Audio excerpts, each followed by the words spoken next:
Orain dela 35 urte, 10-15 lagun elkartu ginen Gipuzkoako Erlezain elkartea sortzeko. Ureztia marka 1983an sortu genuen. Gipuzkoan elkarte bakarra gara, eskola belarekin enbazatzen dugunok. Aparte, beste bi elkarte daude Bizkaian. Estikoko kideak Iezberri enpresako jabea gara.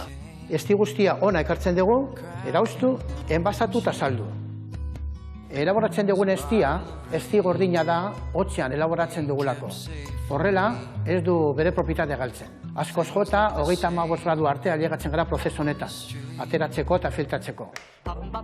3.000 erle erlauntza ditugu eta ekoizten ditugu 40.000 inguru urtero.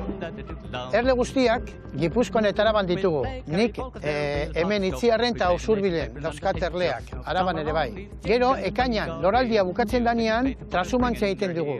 Hartzen ditugu erlauntza guztiak eta eramaten ditugu Arabara, Burgosa edo Udaberrian Nafarroa aldera. Orain egingo dizuet bizkotxo berezi bat. Eztia eta intxaurrekin egindakoa.